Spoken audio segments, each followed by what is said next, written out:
ये मैं नहाने जा रहा था, तो नहाने से पहले मैं ऑयलिंग करता हूँ कभी कभी बालों पे ना। तो ये एक स्पेशल ऑयल है जो मैंने तैयार किया हुआ है। इससे बाल मतलब बाल गिरना कम हो जाते हैं। अगर आपके बाल गिर रहे हो तो इससे बाल नहीं गिरते और बालों में शाइन भी थोड़ा ज़्यादा आता है। तो ये सरसों का तेल जो होता है, हमारे यहाँ गाँव में रहते हैं तो यहाँ सरसों का तेल आम मिलता है।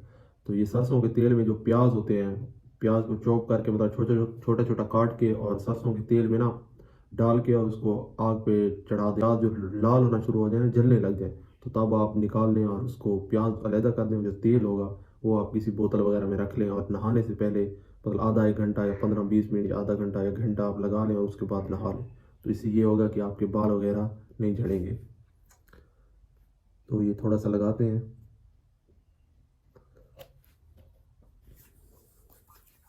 क्योंकि मुझे नहाने के बाद या जैसे तैयार होने के बाद जो बालों पे ऑयल लगाते हैं वो मुझे नहीं पसंद। तो इसलिए मैं कभी कभी जब ऑयल लगाना हो तो नहाने से पहले लगा लेता हूँ। तो लगा के नहा लिया तो इससे फिर थोड़ा बाल ठीक रहते हैं।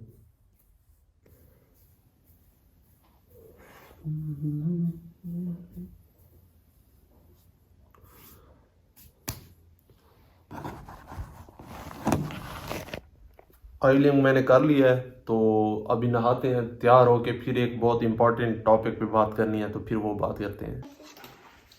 केड़ा होना आग देखो आग था।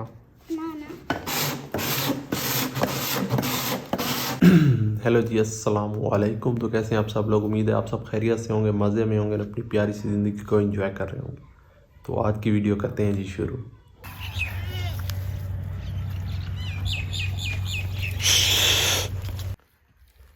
आजकल जिस तरह दौर जदीद हो रहा है, तो इसने ना सिर्फ शहरों में जिद्दत लाई है बल्कि देहातों में भी आजकल इतनी जिद्दत आ गई है कि जब पहले हम छोटे होते थे तो हम देखते थे ये जो आपको सामने नज़र आ रही है फसल, ये गंदम की फसल है। तो जब गंदम की फसल ये 5-6 महीने की फसल होती थी और अक्सर ज़मीनें जब गंदम से फ्री होती थी तो उसके बाद फिर अगली जब गंदम बोई जाती तब तक फ्री पड़ी रहती थी।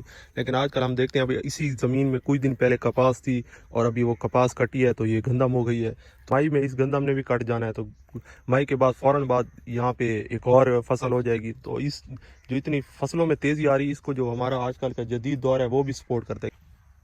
आजकल एक और चीज़ है जो आप लोग सब जिसके बारे में सुन रहे होंगे और देख रहे होंगे, वो है एआई, मतलब कि आर्टिफिशियल इंटेलिजेंस। तो आर्टिफिशियल इंटेलिजेंस के बारे में आप बात करते हैं आज कि ये क्या होती है और ये किस तरह काम करती है। आर्टिफिशियल इंटेलिजेंस होती है वो ये है कि आप किसी मशीन को या किसी भी सॉफ्टवेयर के थ्रू ना उसको इतना इंटेलिजेंट कर सकते हो कि वो हर चीज़ को प्रिडिक्ट कर सकती है। और जैसे कि आजकल आपने चैट जीपीटी का नाम सुना होगा। चैट जीपीटी क्या करती है कि आप उसमें इतने सारे उनको चैट जीपीटी फीड कर दिए इतना सारा डेटा कि आप जो चीज़ भी उस पर सर्च करते हो, मतलब आपने अगर कोई उससे लिखवानी होती है तो फ़ौरन ही आपका 1 सेकंड के अंदर वो चीज़ें सारी आपको लिख के दे देती है।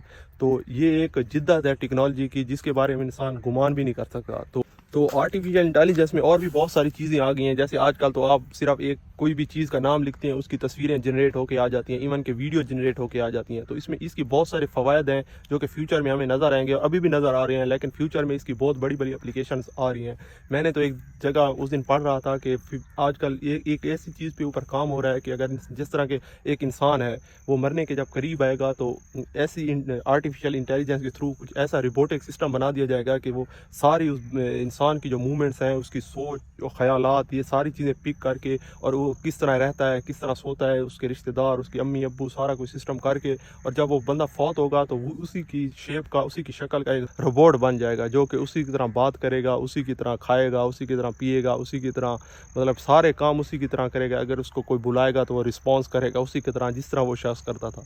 तो इस तरह की टेक्नोलॉजीज़ आ रही हैं जो कि फ्यूचर में हमें देखने को मिलेंगी। शायद इससे भी बड़ी बड़ी कोई टेक्नोलॉजीज़ आ जाएँ। तो इसके जहाँ पे बहुत सारे फ़वायद हैं वहाँ पे इसके नुकसान भी हैं। तो मैंने एक दिन कुछ दिन पहले मेरे नज़र में एक वाक़या गुज़रा जो कि एक एक्ट्रेस है, शायद आप उसको रमीका और पता नहीं इस तरह करके नाम है, जो बॉलीवुड की एक्ट्रेस है, बड़ी प्यारी सी लड़की है। तो उसकी एक डीप फेक वीडियो सामने आई जिसमें वो लड़की कोई और थी, जिसने कोई गलत सी वीडियो थी जिसमें, लेकिन उसका चेहरा सारा उन्होंने उसी का लड़की का बनाया हुआ था, एक्ट्रेस का वॉइस और सारा कुछ ऐसे लगता था वही है, लेकिन वो लड़की नहीं थी, कोई और थी। तो इस डीप फेक करके भी एक एआई की कोई टूल्स वगैरह हैं जिसके ज़रिए अगर आपकी फेमस पर्सनैलिटी है उसकी वॉइस आप बना सकते हैं, उनकी तस्वीरें वीडियो सारा कुछ बना सकते हैं। तो अगर आप इसको नेगेटिव तरीके में यूज़ करना चाहें तो ये बहुत बड़ा ख़तरनाक भी है, कि उस तरह टेक्नोलॉजी के यूजेस भी हैं उस तरह उसके नुकसानात भी हैं। तो ये चीज़ बड़ी ख़तरनाक भी है और बड़ी फ़ायदेमंद भी है। यार सर्दियों के इस मौसम में ना हमारा सारा विलेज बड़ा प्यारा हो जाता है। तो ये फूल देख रहे हैं जो आप येलो कलर के सरसों के फूल इसे कहते हैं, ये बड़ा माहौल बनाते हैं।